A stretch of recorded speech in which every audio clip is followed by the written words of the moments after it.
It is 20 degrees Fahrenheit and snowing on the night of December 9th, 1944, outside a Lorraine village called Homburg-Haut, roughly 8 miles from the German lines. A private of the 80th Infantry Division climbs out of a frozen jeep at a row of canvas trailers behind a battered farmhouse. He has been wet for 9 days. The skin on his feet, when he last looked, was the color of raw oysters. He hands over his rifle at the door. Inside the first trailer, he is told to undress. He drops his uniform into a canvas bag and walks naked, on duckboards, into the next trailer, where 24 showerheads are hissing out hot water heated by a kerosene burner, mounted on a trailer chassis. He stands under running water for the first time in 3 weeks. 40 feet away, an officer is yelling at him to hurry. There are 1,499 more men of the 80th Division behind him in the day's queue. When he comes out the other end of the line, there is a complete, clean uniform waiting for him on a folding shelf. Dry trousers, dry tunic, a dry woolen undershirt, and laid neatly on top, a pair of dry wool socks. They have been washed and dried in Cherbourg 3 weeks earlier, shipped by 2.5-ton truck through Paris, transferred by rail to Verdun, transferred to another truck, and stacked at the divisional bath point that morning. This is the 859th Fumigation and Bath Company of the United States Army Quartermaster Corps. They are operating, by the Quartermaster Corps' own records, within 8 miles of the front line. One platoon of this single company is processing 1,500 men a day. 80 miles north of that shower trailer, in a cellar at La Glaise, Belgium, a colonel of the 1st SS Panzer Division named Joachim Paper is trying to siphon gasoline out of an abandoned American jeep. He jumped off 10 days earlier with 4,800 men and 800 vehicles, including 117 tanks and 149 half-tracks. He has the personal confidence of Adolf Hitler, and he has run out of fuel. He will be reduced, before Christmas, to walking roughly 800 men out through the snow on foot, abandoning every vehicle he brought. Only 770 will reach German lines at Wann. What separated those 2 men, the American private at Homburg-Haut with dry socks pulled over feet that were already saved, and the German colonel 5 days into running on empty, was not courage. The Germans had courage. Field Marshal Gerd von Rundstedt would say so himself to a British historian after the war. It was not training. It was not even weapons. What separated them was a system that started with welders in Baltimore, ran through 23,000 truck drivers, 3/4 of them black soldiers who were not allowed to fight, through nearly 1 million categories of supply catalogued in a Cherbourg warehouse, and ended with a quartermaster sergeant somewhere behind the lines handing a soaked rifleman a pair of dry socks. This investigation is going to take that one image apart, the dry sock at the front line, and show you what was underneath it. We are going to show you the men who built it, the men who broke trying to match it. And the moment a German field marshal finally said out loud what every German soldier in a frozen Ardennes foxhole had been thinking since Normandy. The Americans had won the war before the first shot was fired in anger. They just had not told the Germans yet. This is the story of how the United States Army delivered dry socks to a foxhole every single day, and why the Wehrmacht, until the very end, could not believe it was being done at all. To understand the dry sock, you have to start with the ship. On September 27, 1941, in Baltimore, at the Bethlehem Fairfield shipyard, the SS Patrick Henry slid down the ways. Someone in Washington had called the design a real ugly duckling. She was 441 feet long, 56 feet wide, displaced 14,245 tons, made 11 knots flat out, and could carry approximately 9,000 long tons of cargo. That meant 2,840 jeeps, or 440 tanks, or 230 million rounds of rifle ammunition, in whatever combination her holds would take. She was the first of the Liberty ships. By the time the program ended in 1945, American shipyards had launched 2,710 of them. At peak production in 1943, the 18 yards building Liberties were completing roughly 3 ships every single day across the country. The SS Robert E. Peary was assembled at Permanente Metals Yard No. 2 in Richmond, California, on November 12, 1942, just 4 days and 15.5 hours after her keel was laid. The average build time by 1944 had settled at 42 days. The Liberty was a deliberately simple design, 250,000 parts, prefabricated in 250-ton sections around the country and welded together at the slipway. She cost under $2 million. 2 oil-fired boilers fed a triple-expansion reciprocating steam engine that produced 2,500 horsepower. It was antique technology in 1941, but it was technology that could be built by welders in Cleveland, Pittsburgh, and Wilmington, North Carolina, who had never seen a ship before in their lives. 17 of the Liberty ships were named for outstanding African Americans, beginning with the S.S. Booker T. Washington, in 1942, christened by Marian Anderson, and commanded throughout her wartime career by Captain Hugh Mulzac, the first African American to command a United States merchant ship in active service. Mulzac had held his master's license since 1918, but had been denied a command for 24 years because of his race. When the offer finally came, he insisted on an integrated crew, declaring that under no circumstances would he command a Jim Crow vessel. She made 22 round-trip voyages and carried 18,000 troops. The SS Harriet Tubman, launched June 3, 1944, was the only African-American woman so honored among the Liberty ships. In 1944, the American merchant fleet, Liberties and Victory ships and tankers and everything else, moved over 72% of the 78.5 million tons of cargo that left the United States. 3% moved on armed forces shipping. 24% moved on all the rest of the Allied nations combined. The numbers are so lopsided they sound invented. They are not. On land, the symbol of the system was the GMCCCKW, the Jimmy, the 2.5-ton 6x6 truck. More than 562,000 of them rolled off American assembly lines between 1941 and 1945. That is second only to the Jeep in wartime vehicle production. Supreme Commander Dwight Eisenhower himself, in his memoir Crusade in Europe, published in 1948, identified 4 pieces of equipment that he considered among the most vital to Allied success in Africa and Europe. He named the bulldozer, the Jeep, the 2.5-ton truck, and the C-47 transport airplane. Read that list again. The Supreme Commander of the Allied armies in Europe said the 4 most important things his forces had were a construction machine, a courier vehicle, a delivery truck, and a cargo plane. Not one of them carries a gun. Not one of them was designed for combat. The Jeep alone was built in such quantity that Ford Motor Company produced 277,896 of them. Willys Overland built even more. Eisenhower's son, Colonel John S.D. Eisenhower later argued in his history of the Battle of the Bulge, the Bitter Woods, that without the Jeep, the advance across France could not have been made. Behind the vehicles stood the factories that made everything else. By 1943, American war production had reached a scale that no other country on earth could approach. The United States was outproducing Germany, Japan, and Italy, combined in virtually every category of military equipment. It was building tanks, planes, trucks, ships, ammunition, boots, helmets, rations, and socks at a pace that turned the phrase "arsenal of democracy" from a slogan into a logistical fact.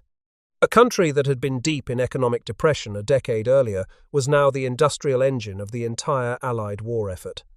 Every soldier in the European theatre required, by army planning estimates, roughly 45 pounds of supplies per day, not per week, per day. That included 6 pounds of food, 11 pounds of fuel, 15 pounds of construction and maintenance material, and nearly 10 pounds of ammunition. Multiply 45 pounds by 3 million men, and you begin to understand why the United States needed 2,700 Liberty ships. Now consider the human pyramid that pushed all of it across the Atlantic and into the hands of the men at the front. In Washington, the man running the supply machine was Lieutenant General Brayon Burke Somervell, commanding general of the Army Service Forces from March 1942 to 1946. He does not appear in popular memory. He should. General George Marshall later said of him that he was one of the most efficient officers he had ever seen, and that if he went into command of another war, he would start looking for another General Somervell the very first thing he did. Somervell's philosophy was simple. An army that cannot supply itself cannot fight. Everything else is theory. In the United Kingdom, and later in France, the man receiving those ships was a 54-year-old engineer officer from Junction City, Kansas, named Lieutenant General John Clifford Hodges Lee. He had won the Distinguished Service Medal for his engineering work at Saint-Mihiel and the Meuse-Argonne in 1918. He was austere, deeply religious, attended church services daily, requisitioned his own private train in southern England, and after the liberation of Paris, moved his entire headquarters into a string of luxury hotels in the city centre. His own staff called him, behind his back, Jesus Christ himself, a reference to his initials, JCH. By D-Day, 1 out of every 4 American soldiers in Europe was under Lee's command. By autumn of 1944, his communications zone, known as Com-Z, carried nearly 1 million separate categories of supply in inventory. Nearly 1 million, not 1 million tons. 1 million different things: bootlaces, spark plugs, morphine syrettes, K-ration cans, replacement barrels for Browning machine guns, dental fillings, typewriter ribbons, and socks. Each one catalogued with its own stock number on a punch card in a warehouse in Cherbourg. The Army's inventory system, run on international business machines, punch card machines, was the direct ancestor of every modern supply chain database on Earth. Lee organized the Red Ball Express on 38 hours' notice, and when the Germans attacked through the Ardennes in December 1944, it was Lee's staff that pulled the fuel and ammunition stockpiles back from the path of the German advance and destroyed what could not be moved, denying paper the gasoline the entire German offensive had been designed to capture. Millions of gallons of fuel were either evacuated or set ablaze in the first days of the crisis. Lee got, for his trouble, a routine commendation from Eisenhower and the contempt of officers and reporters who hated his vanity. History has all but forgotten him. The German Wehrmacht did not. Underneath Lee, the day-to-day administrator of the Supply Mountain, the man whose office actually moved socks, was Major General Robert M. Littlejohn, Chief Quartermaster of the European Theatre of Operations. By September 1944, Littlejohn's organization was delivering at least 20,000 tons of supplies daily to forward areas in France and Belgium. He ran clothing, rations, and petroleum distribution at the depot level, graves registration, laundry, baths, bakeries, post exchanges, and the salvage system. And in Patton's Third Army, the corresponding figure was Colonel Walter J. Muller, the logistics officer whom Patton called the man who worries about my logistics. Muller's foraging teams were notorious throughout the entire United States Army for impersonating other units at road junctions, diverting fuel convoys, and quietly relabeling jerry cans with Third Army markings. That is the pyramid. From Somerville in Washington to Lee at the theater level to Littlejohn at the technical level to Muller at the Army level to a supply sergeant at a regimental tent, handing a private a dry pair of socks. Every step of that ladder, by the autumn of 1944, was American, professional, and without precedent in the history of warfare. By the third week of August 1944, the Allies had a problem nobody had planned for. They had won France too fast. The original Overlord plan had assumed a careful, deliberate build-up against German defences through Normandy and into central France over the course of months. Instead, after Operation Cobra broke open the German front on July 25, American armour was advancing at speeds that sometimes reached 75 miles in a single day. By August 25, Patton's Third Army was at the Meuse River. By September 1, the forward armies were 400 miles from the Normandy beaches. The French railway network, bombed flat in the spring by Allied air forces to keep German reinforcements from reaching Normandy, was now a problem instead of an asset. Cherbourg was operating but far behind the front. Antwerp was captured on September 4, but would not be cleared and usable for months. The armies were burning through staggering quantities of gasoline. Patton's Third Army alone consumed roughly 400,000 gallons a day. Combined with First Army, the forward forces needed close to 800,000 gallons daily. There was exactly one way to bridge the gap: trucks. In a 38-hour planning meeting at the Communications Zone headquarters on August 23 and 24, 1944, Lee's staff stitched together 132 existing truck companies into a single dedicated trucking operation. One lane of 2 parallel highways, running from the Normandy coast to the Chartres area, would carry supplies forward. The other lane would return empty trucks. Both routes were closed to French civilian traffic. Military police stood at every major intersection. Convoys ran in groups of at least 5 trucks, escorted front and back by jeeps. The official convoy speed limit was 25 miles per hour with 60-yard intervals, but drivers stripped the carburetor governors off their engines, which had capped the trucks at 56 miles per hour, and routinely pushed 60 to 70 on open stretches. The name came from American railroad terminology. A Red Ball car on the Santa Fe Railway, going back to the 1890s, meant priority freight to be cleared through every yard without delay. The Red Ball Express began operating on August 25, 1944. Within 5 days, it was running at full capacity. The peak day was August 29. 132 truck companies, 5,958 vehicles, 12,342 tons of supply delivered to forward depots in a single day. By September 5th, the Red Ball had already moved 89,000 tons, exceeding its original target of 75,000. The route lengthened as the front lengthened.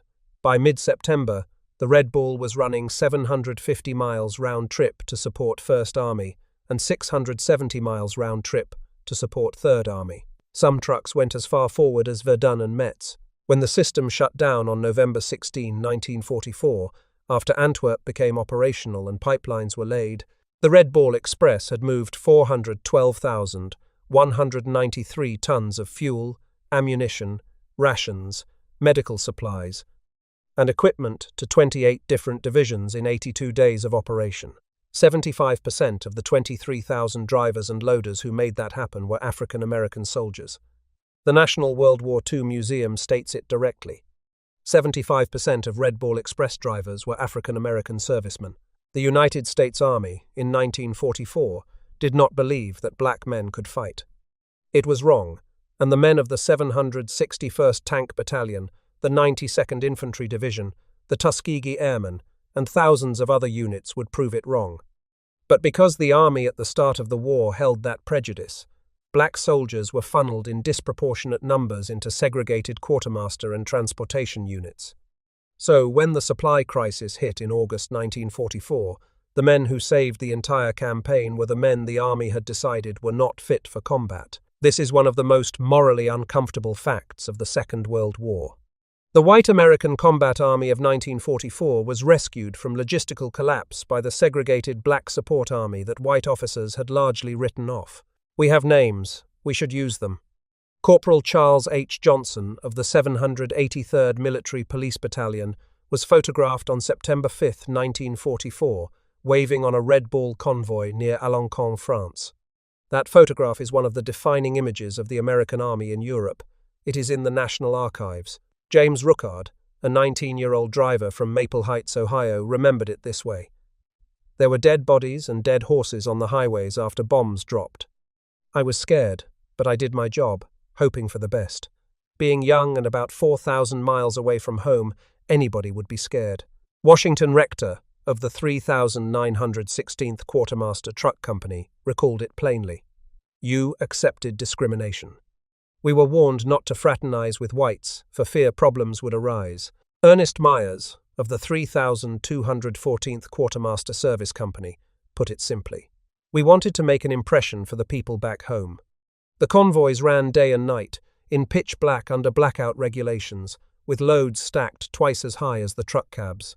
The trucks swayed back and forth on the roads like ships in a storm. They carried ammunition, fuel, rations, medical supplies, and yes, socks.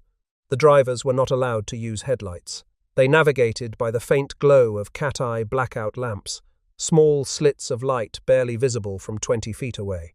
When fog rolled in, and it rolled in often across the plains of northern France, the lead driver would have his assistant walk in front of the truck with a white cloth tied to his belt. The roads themselves were an obstacle. The Normandy bocage had been bad enough for tanks. For 2.5-ton trucks loaded beyond capacity, the French national routes, already cratered by Allied bombing, were a continuous test of nerve and machinery. Tires blew constantly, engines overheated. Axles snapped. The Army had mobile repair teams stationed every 25 miles along the route, and still the maintenance system could not keep pace. A single spot check on September 10 between Vire and Dreux counted 81 loaded but broken-down trucks on the roadside. Quartermaster companies stripped tires from trailers, gun carriages, and abandoned German vehicles to keep the rest rolling. The drivers who kept running made up the difference by driving longer hours. A typical Red Bull round trip was 54 hours. Drivers slept in their cabs when they slept at all. Some did not sleep for 3 days running. When they arrived at a forward depot, they unloaded by hand if the depot had no forklift, threw themselves back into the cab, and drove back empty for another load. They did this day after day, week after week, for 82 consecutive days. A verdict often attributed to Patton, repeated through his Third Army staff, captures the point. The 2.5-ton truck is our most valuable weapon. Every like on this video is a small thing, but it keeps stories like the Red Ball Express visible a little longer. The men who drove those trucks through the dark, on bombed-out roads, under blackout conditions, deserve to be remembered by name. The Red Ball Express was the most famous of the American supply routes. It was not the only one.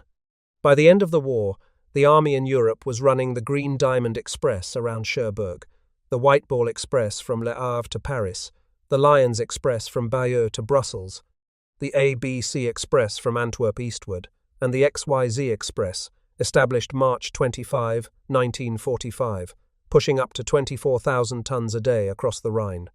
The Americans were naming priority freight systems the way their grandfathers had named railroads, because they were the children of that railroad culture. Half a world away, the Wehrmacht was supplying its army with horses. But the dramatic tonnage numbers are the easy part.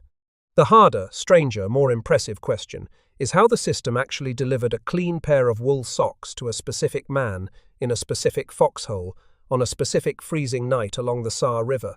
The answer is that the army invented modern logistics, one bureaucratic agony at a time. By autumn 1944, the supply system in Europe had been layered into a 4-step chain. Liberty ships unloaded at Cherbourg, Le Havre, and eventually Antwerp. Cargo moved by rail and truck to regional communications zone depots, Liège for 1st and 9th Armies, Verdun for 3rd Army. From those depots, the advance section trucked supplies forward to Army-level dumps.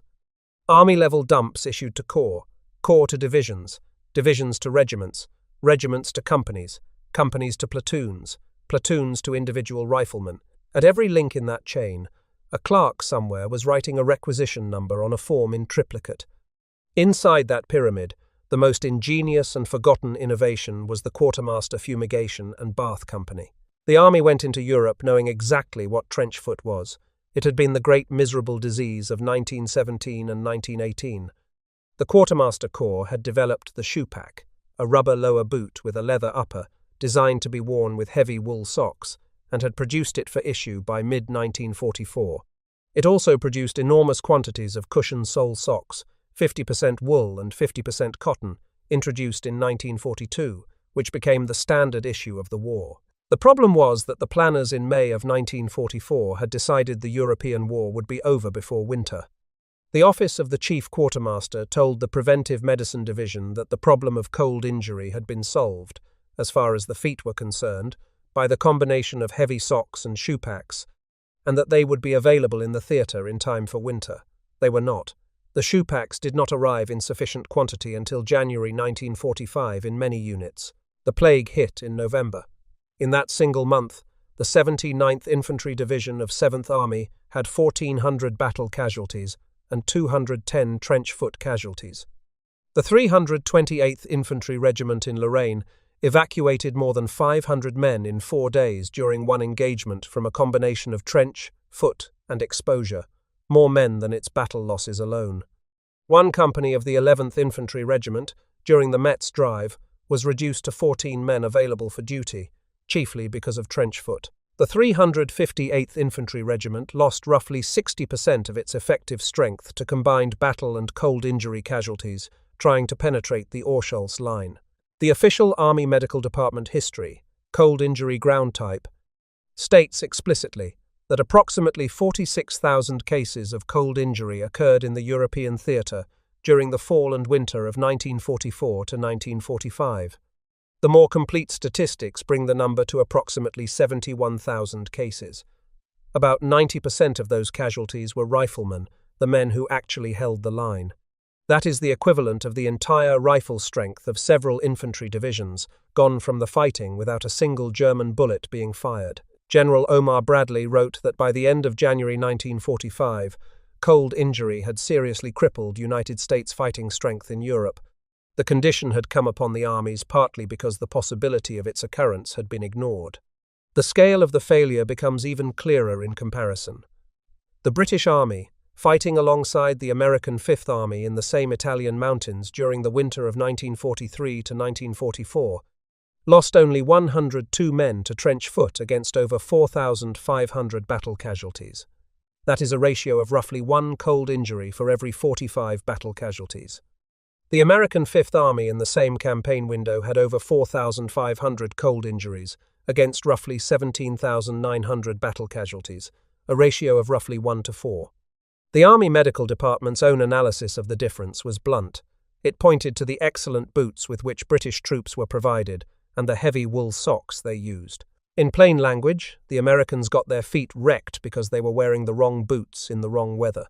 The dry sock system that followed was the Army's emergency answer to its own failure of preparation. George Patton's Third Army issued its first trench foot directive on November 9, 1944. On November 21, 1944, Patton sent a letter to all of his commanders that begins with a sentence every quartermaster officer in the theatre would memorize. The most serious menace confronting us today is not the German army, which we have practically destroyed, but the weather, which, if we do not exert ourselves, may well destroy us through the incidents of trench foot. Patton then ordered the policy that has come down through history as legend. The verifiable record, written by his chief chaplain, Colonel James H. O'Neill, the same officer who composed the famous Third Army Christmas weather prayer, confirms it. Even in the heat of combat, Patton could take time out to direct new methods to prevent trench feet, to see to it that dry socks went forward daily with the rations to troops on the line. Dry socks went forward daily with the rations. That is the order. That is the moment the entire American supply chain came down to a single item in a single hand. Think about the chain of custody. A pair of wool socks was knitted at a textile mill in Massachusetts. It was inspected and packed at a quartermaster depot in Boston. It was loaded onto a Liberty ship, one of 2,710, and crossed the Atlantic in a convoy, guarded by destroyer escorts against German submarines. It arrived at Cherbourg. It was unloaded by stevedores, many of them black soldiers from port battalions, and stacked in a depot that held hundreds of thousands of identical pairs. It was requisitioned by a divisional supply officer, loaded onto a 2.5-ton truck, and driven south and east through France along a road that the Red Ball Express had turned into the busiest highway on the continent. It was transferred at a railhead, reloaded, and trucked to a regimental supply point. A supply sergeant bundled it with the day's K-rations and 10-in-1s. It rode a jeep the last mile to a company command post, and it ended up in the hand of a private, in a foxhole along the Saar, who pulled it over a foot that was already turning the colour of bruised fruit. Every step of that chain had to work. If any single link broke, the sock did not arrive, and the private lost his foot. The fact that the chain held, day after day, in the middle of the largest war in human history, is not a footnote. It is the story. The clothing exchange at the Bath Point was the parallel mechanism. First Army adopted clothing exchange in July 1944, copying Fifth Army's practice in Italy. Third Army adopted it at the end of November.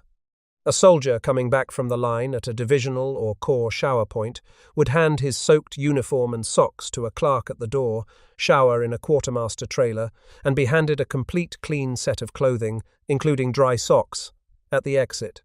The 859th Fumigation and Bath Company served 1,500 men of the 80th Infantry Division per day at Homburg-Haut, France, within 8 miles of the front line. By the end of the war, the entire European theatre had only 7 fumigation and bath companies operating in the combat zone, far fewer than the quartermasters later concluded were needed. Those bath trailers were among the great unspectacular victories of the American supply system. The Wehrmacht's own winter fighting handbook advised German soldiers to use straw, cloth, or paper insoles to wrap their feet in cloth foot wraps, the traditional German alternative to socks, and to change them as often as possible.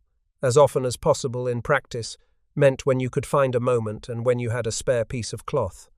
There was no German equivalent of the 859th Fumigation and Bath Company, operating 8 miles from the front in winter 1944, because the German army did not have the trucks to put one there.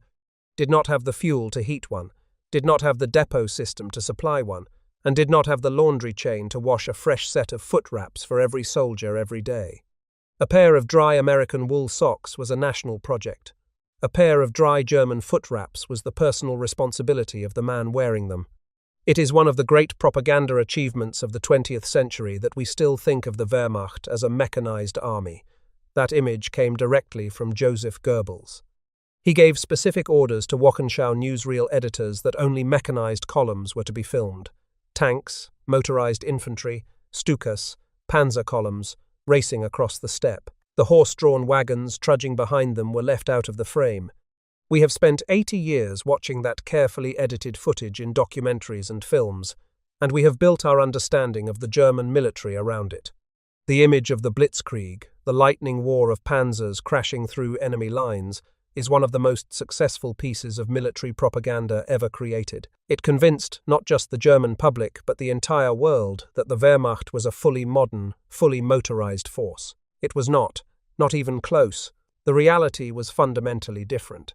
The standard scholarly work on this subject is Richard L. Donado's book Mechanized Juggernaut or Military Anachronism, Horses and the German Army of World War II, published by Greenwood Press in 1991. The numbers Donado establishes are staggering.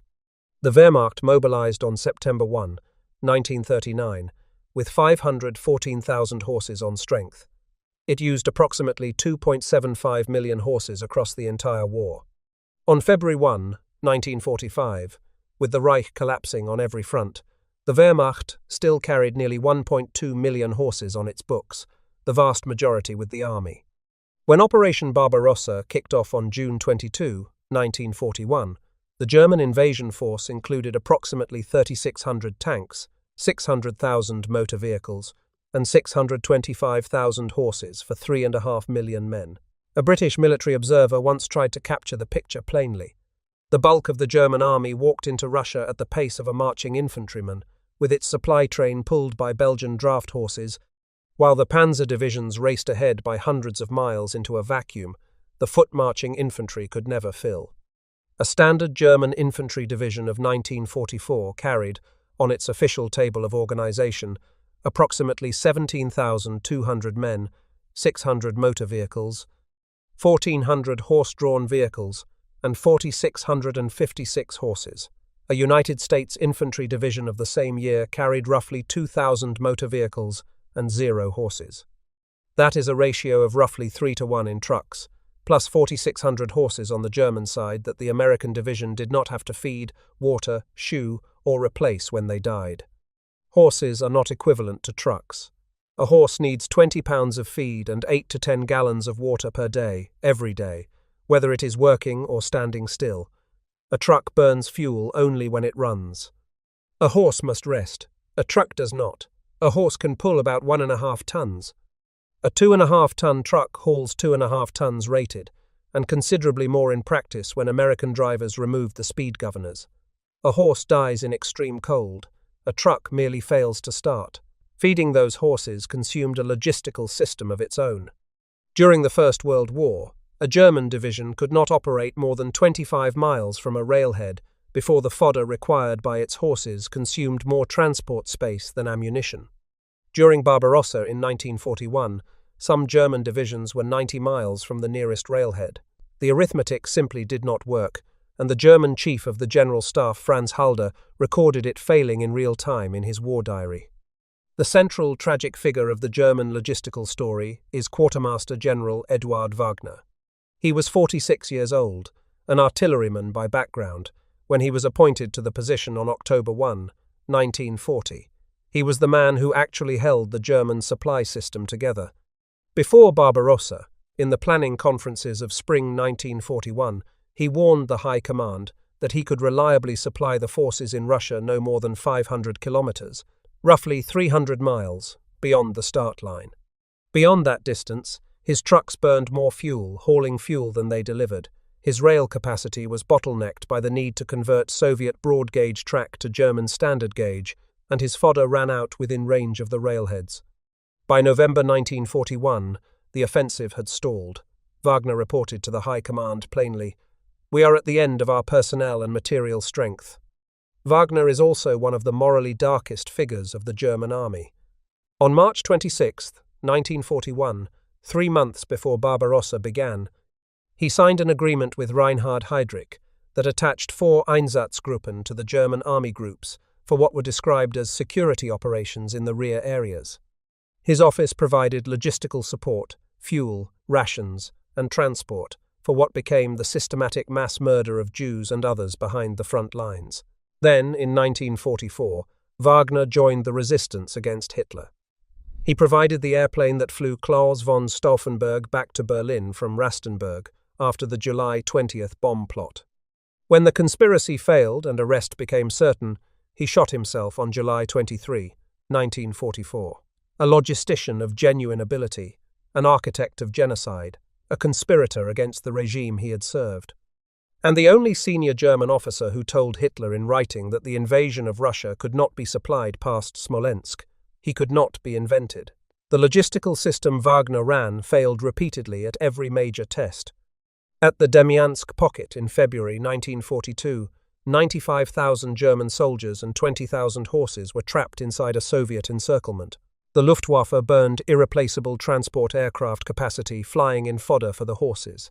In some sectors, the soldiers ate the dead horses.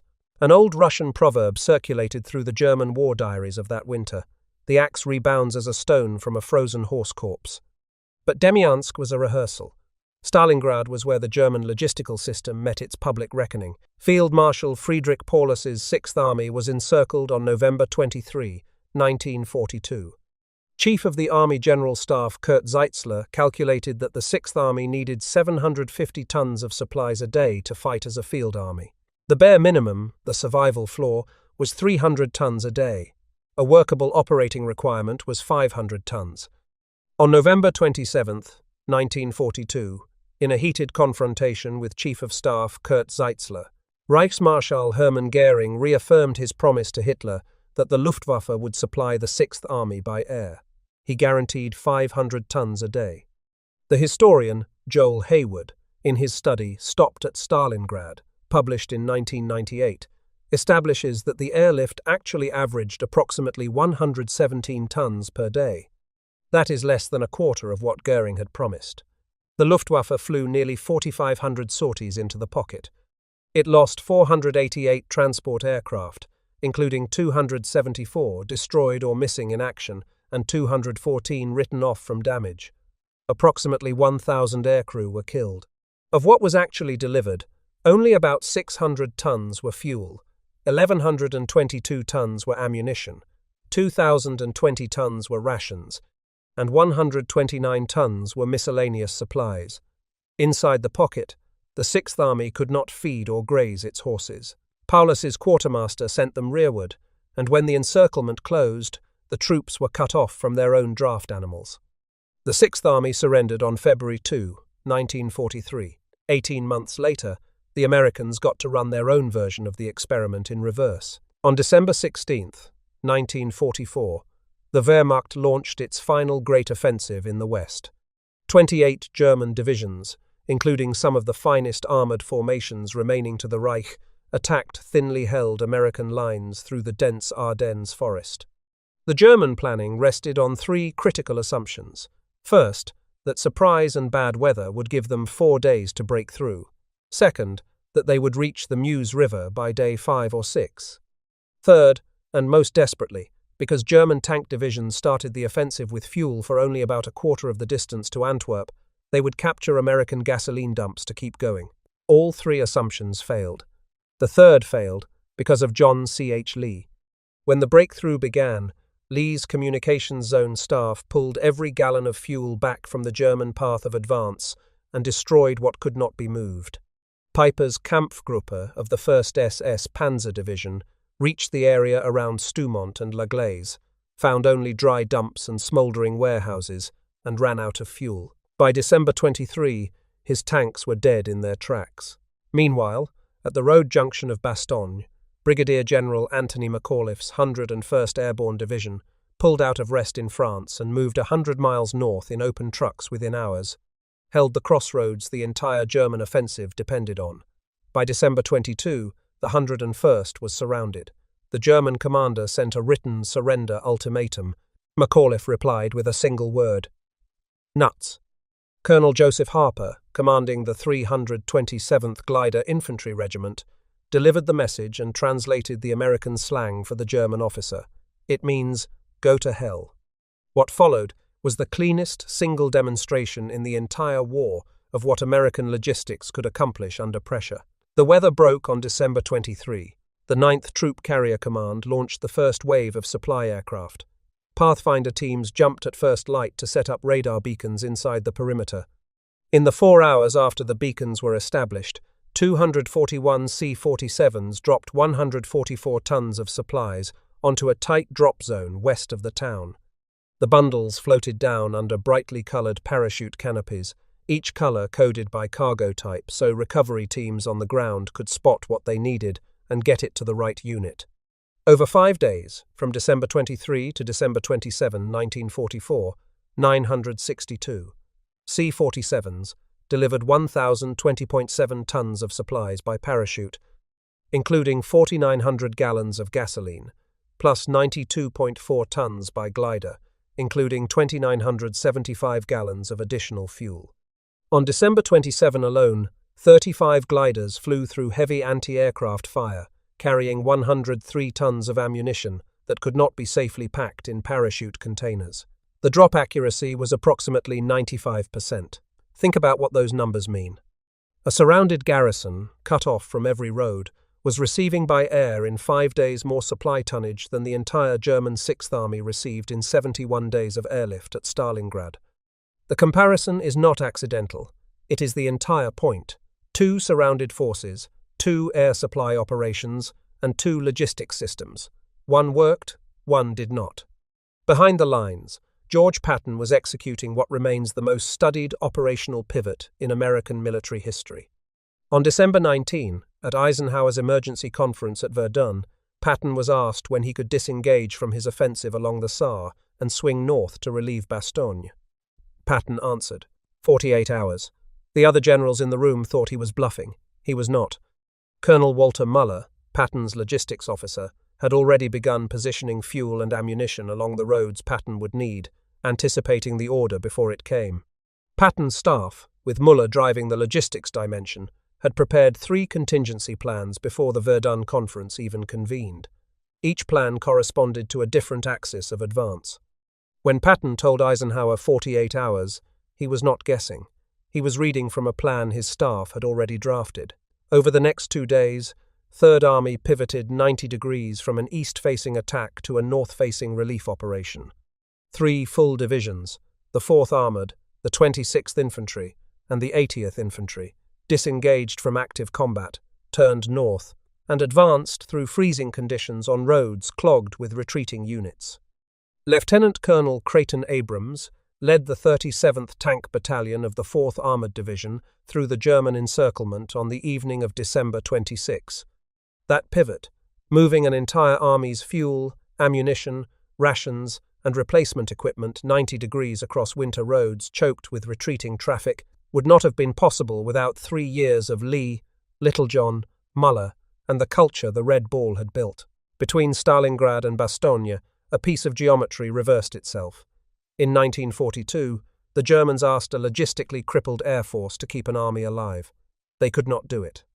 In 1944, the Americans asked their air force to sustain a surrounded division and relieve it with an armoured corps within a week. They did it, with 95% accuracy, on 5 days' notice.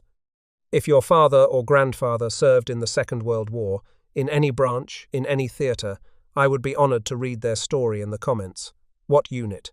Where did they serve? What do you remember them telling you? Those details, the small, specific, personal things, matter more than any official archive.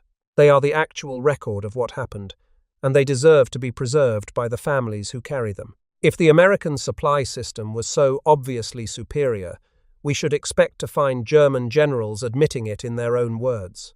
We do, but we have to be careful, because a generation of popular history has put words in German mouths that are not in any primary source. The cleanest verified verdict came from Field Marshal Gerd von Rundstedt, Commander-in-Chief West for most of 1944, in conversation with the British military historian Basil Liddell Hart after the war. The statement appears in Liddell Hart's book The German Generals Talk, published in 1948. Rundstedt identified three factors that defeated Germany in the West.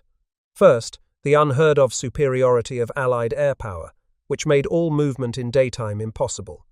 Second, the lack of motor fuel, so that the panzers and even the Luftwaffe were unable to move. Third, the systematic destruction of all railway communications, so that it was impossible to bring a single railroad train across the Rhine. Two of those three factors are logistics admissions. Fuel is logistics, rail destruction is logistics. And the Allied air superiority that Rundstedt names first was itself a product of American industrial capacity. The United States produced more aircraft in 1944 alone than Germany produced in the entire war. Rundstedt had delivered another verdict 6 months earlier.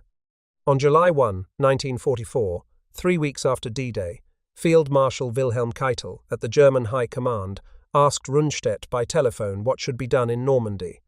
Rundstedt's reply was blunt: "Make peace, you fools. What else can you do?" He was relieved of command the following day.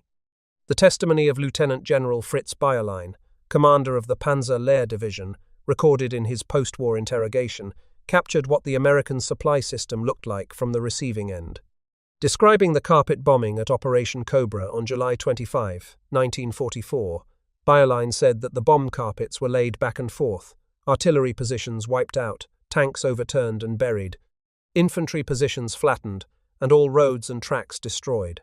By midday, the area resembled a moon landscape, with the craters touching rim to rim. When an emissary from Field Marshal Gunther von Kluge arrived at Bayerlein's command post at Dangi the following day to ask for a report, Bayerlein told him plainly, "Everyone out front is holding out. Not a single man is leaving his post. They are lying in their foxholes, silent, because they are dead. You may report to the Field Marshal that the Panzer Lehr Division is destroyed." Major General Friedrich Wilhelm von Mellenthin, Chief of Staff of the 5th Panzer Army during the Battle of the Bulge, wrote in his post-war book Panzer Battles that the Ardennes offensive proved that a large-scale armoured attack had no hope of success against an enemy with supreme command of the air. We must also be honest about what is not in the record. The Trent Park transcripts, the secretly recorded conversations of captured senior German officers held in a bugged English manor house north of London, are real and tremendously important. Up to 59 German generals passed through Trent Park during the war, and the wider British intelligence listening programme processed thousands more prisoners at other facilities. British intelligence officers, many of them German Jewish refugees who had fled the Reich in the 1930s, sat in a basement room transcribing every word the prisoners spoke. The generals did not know the rooms were wired. They believed they were in a comfortable holding facility with decent food, chess sets, garden privileges, and private conversations. They were wrong about the last part. Those transcripts run to roughly 150,000 pages and remain one of the most valuable sources we have for what senior German officers actually believed, as opposed to what they later wrote in carefully edited post-war memoirs. The Trent Park recordings produced the first concrete intelligence on the Peenemünde rocket program, on the acoustic torpedo threat to Allied shipping, and on Wehrmacht complicity in mass atrocities on the Eastern Front. Lieutenant General Dietrich von Choltitz described actions in the Crimea to a fellow prisoner. Edwin Graf von Rothkirch casually narrated descriptions of mass shootings in Poland. The transcribers recorded it all. But the published selections from those transcripts, particularly the work of historian Sonke Neitzel in his books Tapping Hitler's Generals and Soldaten, do not contain a single verified quote of a named German general expressing direct shock at the scale of American supply. The folk quote that floats around the internet, some variation of "I cannot believe how many trucks the Americans have," is a paraphrase without a primary source. The actual German testimony, when it exists, is about air superiority, fuel shortages, and railway destruction. Which is to say, it is about the consequences of American logistics rather than the spectacle of American supply itself. The Germans were not staring in wonder at the trucks. They were choking on what the trucks delivered. This script will not put words in German mouths. The words already in their mouths are damning enough. So here is the answer to the question we started with. What separated the American private at Homburg Haut from the German colonel at La Glaise? It was not a single thing. It was a chain of 10,000 things, linked together into a system no other nation on earth had ever assembled. It was a country that could build 3 Liberty ships a day and crew them with merchant sailors who crossed the Atlantic knowing that German submarines were hunting them. It was a quartermaster corps that catalogued nearly 1 million categories of supply and tracked every pair of socks from a factory floor in Massachusetts to a foxhole in Lorraine. It was 23,000 truck drivers, 3/4 of them black Americans denied the right to fight, who drove through the dark on bombed-out roads with loads stacked twice as high as their cabs to deliver the gasoline and ammunition and rations that kept the frontline armies moving. It was a bath company operating shower trailers under artillery range so that a rifleman could come off the line, wash 9 days of cold out of his skin, and walk back to his position with dry feet. It was a colonel in Patton's Third Army who started moving fuel before the order came, because he understood what was about to be asked. It was 962 transport planes, dropping 1,000 tons of supplies onto a drop zone the size of 2 football fields, with 95% accuracy, into a surrounded town that refused to surrender. And underneath all of it, it was the culture that produced those men. The welders, who had never seen a ship, and built 2,710 of them anyway. The farm boys who had been running machinery since they were 14. The mechanics who took apart engines on kitchen tables. The railroad men whose grandchildren named the supply routes after the freight systems of the 1890s. The black soldiers who accepted discrimination and delivered under fire anyway, because they wanted to make an impression for the people back home. The Wehrmacht had tactical brilliance. It had operational genius. It had some of the finest trained soldiers in the history of armed conflict. And it had 4,600 horses pulling supply wagons behind every infantry division, a quartermaster general who warned that the invasion of Russia could not be sustained past 300 miles and was proven right, and an air force that promised 500 tons a day to a surrounded army and delivered 117. Germany did not lose the Second World War because German soldiers fought badly. Germany lost the Second World War because the United States had built, by 1944, the first army in history that could deliver a dry pair of socks to every frontline rifleman's feet every single day, and the Wehrmacht had built an army that in the same winter was eating its horses. The dry sock was the artifact, the system was the weapon, and the weapon was the country that built it. Every name in this script is real. The 859th Fumigation and Bath Company at Homburg Haut was real. Corporal Charles H. waving convoys through at Alencon was real. James Rookard driving through the dark at 19 years old was real. Hugh Mulzac commanding the SS Booker T. Washington across 22 Atlantic crossings was real. Eduard Wagner warning that Barbarossa could not be supplied and then shooting himself when the conspiracy against Hitler failed was real. Patton's order that dry socks go forward daily with the rations was real, recorded by his own chaplain. McAuliffe's one-word reply to the German surrender demand was real. Most of these names are not in the history books. Most of them were never going to be. The truck drivers came home and went back to Maple Heights, Ohio, and Cranford, New Jersey, and 100 other towns, and they did not tell their stories, and the stories nearly disappeared. The bath companies were never going to make the highlight reels. A shower trailer in a French farmyard does not look like a weapon, but it was. It kept men's feet attached to their bodies.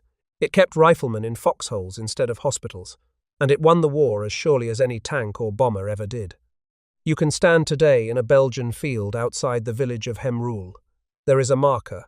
It commemorates the drop zone where the C-47s of the 9th Troop Carrier Command delivered over 1,000 tons of supplies to a surrounded American division in 5 December days in 1944. That field is roughly the size of 2 football pitches. You can also stand in a field outside Stalingrad and, with the right guide, find the place where the 6th Army's last forward airstrip at Pitomnik fell silent on January 16, 1943, and the last transport planes flew out empty, and 250,000 men were left to starve and freeze and die. Between those 2 fields lies the entire argument of this episode. One system worked, one system broke. The difference was not courage, and it was not will. The difference was trucks, and ships, and socks, and men who drove through the night to deliver them. There is a line often attributed to Eisenhower. You will not find it difficult to prove that battles, campaigns, and even wars have been won or lost, primarily because of logistics. Whether he said it in those exact words matters less than the fact that the war proved him right. The sock was the proof, the system was the war, and the men who built it deserve to be remembered not for the battles they fought, but for the ones they prevented, one dry pair of socks at a time. If this investigation gave you something to think about, subscribe. There are many more of these stories.